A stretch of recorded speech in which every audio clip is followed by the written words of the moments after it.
Maka peristiwa yang pernah saya alami itu saya maknai sebagai sebuah peringatan dari Allah untuk lebih hati-hati lagi.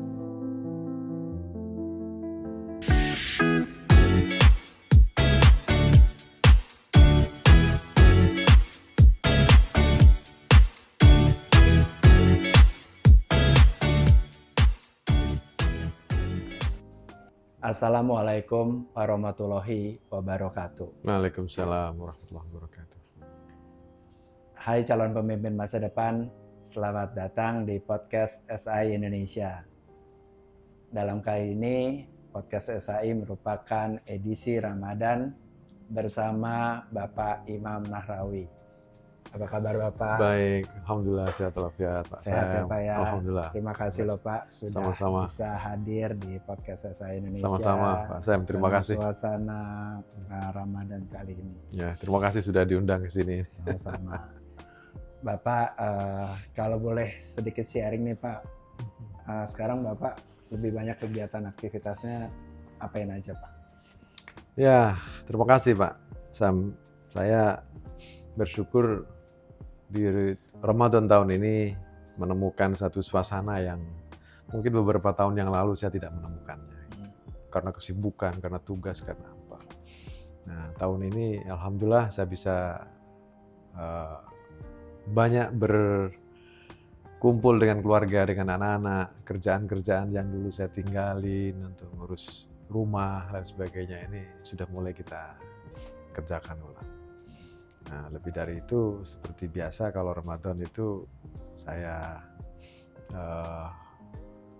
selain membaca Al-Quran, mengkaji, kemudian saya kembali mencas keilmuan agama saya dengan cara ngikutin streaming begitu, ngaji ke beberapa kiai dengan kitab-kitabnya. Ya, biasalah kalau di pesantren itu ada tradisi khataman selama bulan Ramadan itu.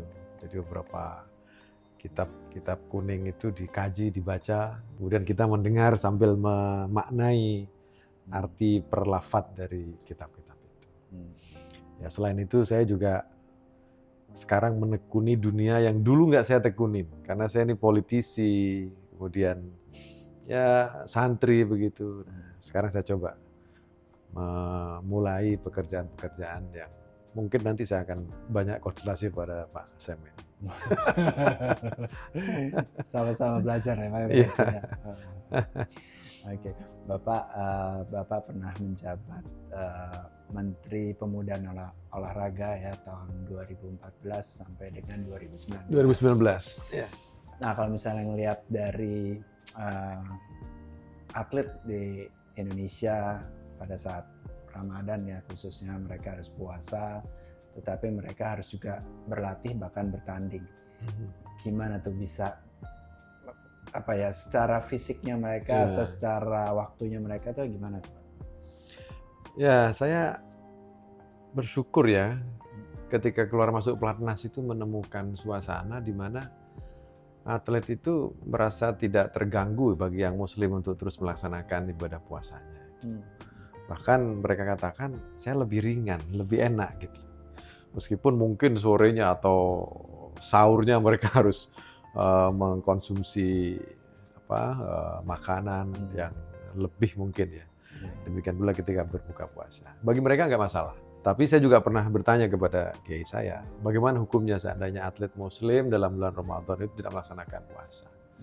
Maka itu berlaku namanya wa in kana minkum maridun aw ala safarin fa iddatun min ayyamin ukhra.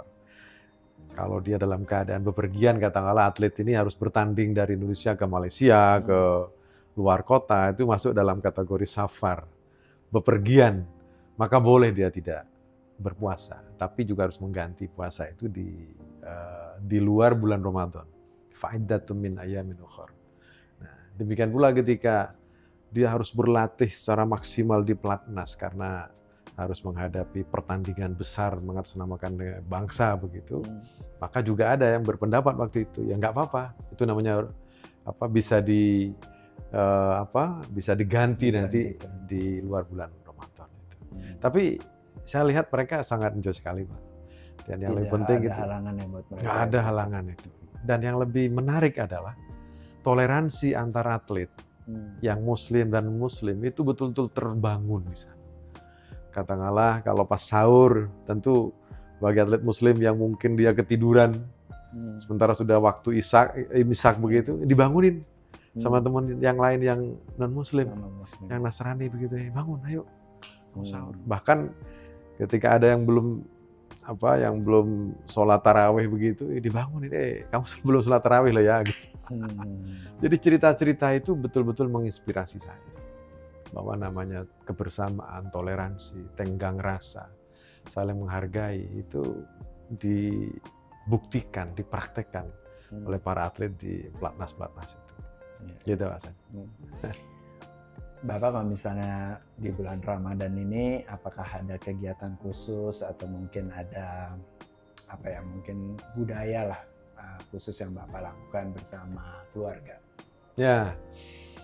Biasanya menjelang Ramadan itu kita megengan. Dalam tradisi saya di Madura dan Sidoarjo itu megengan. Megengan itu kumpul keluarga, kemudian ya berdoa, baca sholawat, baca Al-Quran, tahlil begitu. Setelah itu baru makan-makan. Ini sebelum Ramadan ya. Biasanya seminggu atau 3-4 hari sebelum Ramadan itu. Makan-makan, setelah itu baru saling memaafkan satu sama lain. Baru ketika masuk Ramadan, ya itu seperti yang saya sampaikan pertama tadi itu. Anak-anak saya waktu itu, kalau bulan Ramadan ini yang libur pesantren, itu harus kembali ke pesantren hanya untuk ngikutin khataman istilahnya. Nah, sementara saya bersama istri di rumah itu ikutin khataman juga tapi via streaming, via live streaming gitu dari beberapa kiai itu. Nah, di samping kalau Ramadan ini memang kita harus menyiapkan diri sebuah suasana yang lebih hening, lebih kuat begitu. Karena kami maknai Ramadan itu bukan semata-mata ini hanya ibadah Ramadan saja, tapi sungguhnya ini kawah candera di muka untuk menempa kita agar setelah Ramadan nanti bisa melanjutkan kebiasaan ibadah itu lebih sempurna lagi. Oke. Gitu. Nah Pak, ada sedikit pertanyaan, mungkin sedikit sensitif nih Pak ya. Waktu itu Bapak pernah mengalami pengalaman yang cukup berat Pak. Ya. Nah bagaimana Bapak bisa menghadapinya dan bisa menjadi pribadi yang lebih tangguh dan bisa lebih memberikan manfaat ke depannya Pak? Ya pasti Pak, bahwa setiap makhluk, setiap manusia itu akan menghadapi takdirnya. Akan menghadapi suasana ujian yang diberikan oleh Allah, oleh Tuhan, untuk melihat apakah hamba ini kuat atau tidak, sabar atau tidak, berhenti atau tidak. Maka peristiwa yang pernah saya alami itu saya maknai sebagai sebuah peringatan dari Allah untuk lebih hati-hati lagi, karena menjadi pemimpin. Nah ini kembali ke tema kaos tadi itu, calon pemimpin masa depan.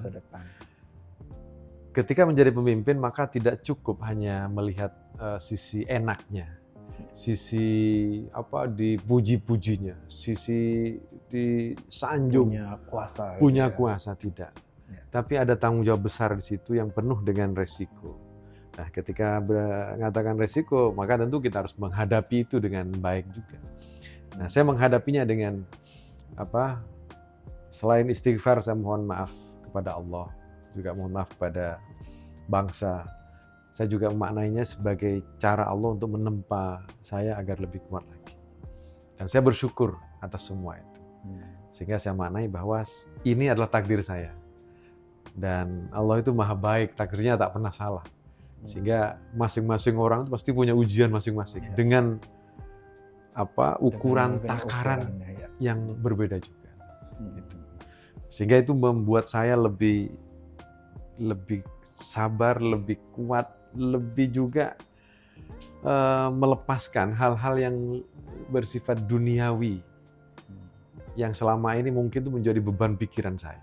Termasuk saya betul-betul menemukan bahwa jangan terlalu berharap pada makhluk, tapi berharaplah kepada Allah, kepada Tuhan. Karena kita ini adalah milik Allah, milik Tuhan, maka kepada Allah lah kita akan kembali. Inna lillahi wa inna ilaihi roji'un. Nah itu, di samping ini ujian bagi pemimpin dimanapun,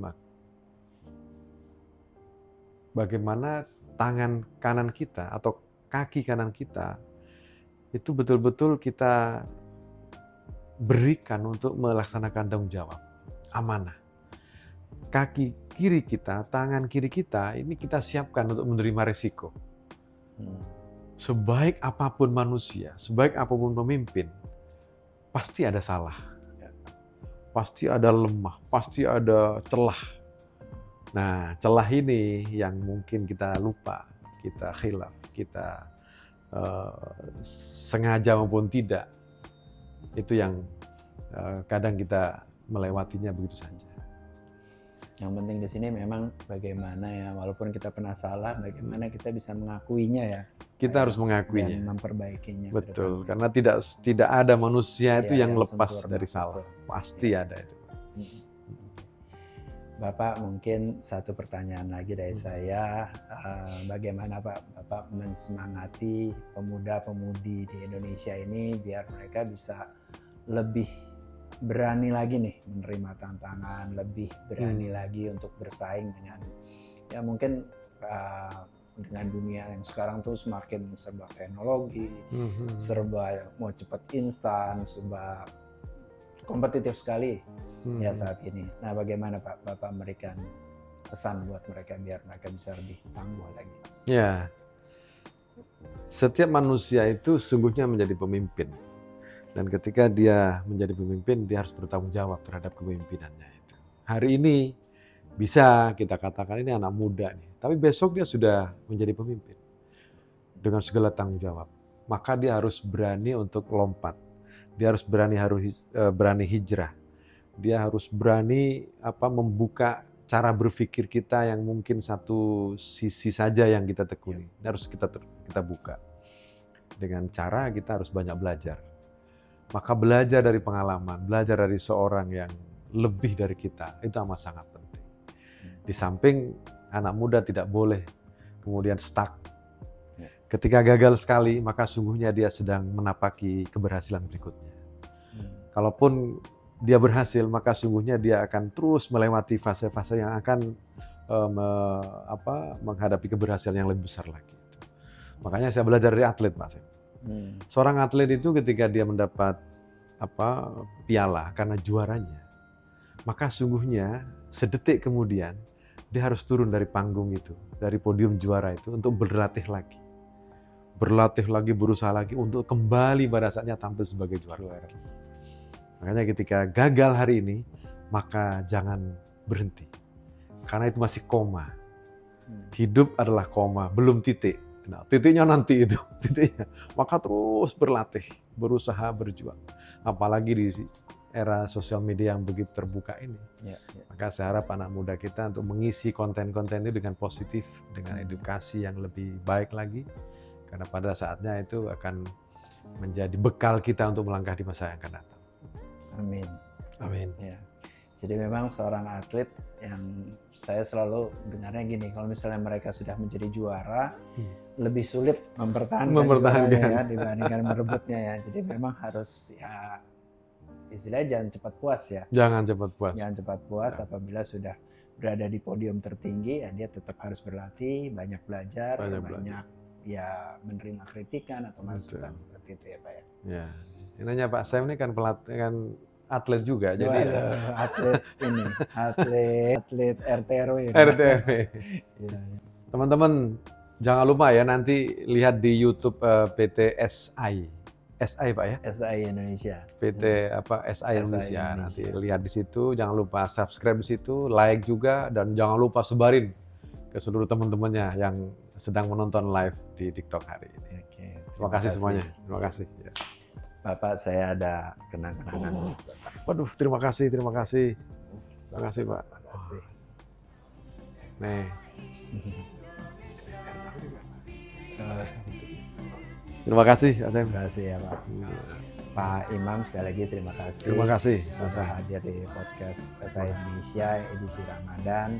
Semoga bisa memberikan manfaat dan inspirasi bagi calon pemimpin masa depan. Amin. Demikian podcast SI Indonesia edisi Ramadan bersama Bapak Imam Nahrawi. Semoga bisa bermanfaat dan berguna bagi calon pemimpin masa depan. Sampai jumpa di podcast SI Indonesia edisi Ramadan selanjutnya. Salam calon pemimpin.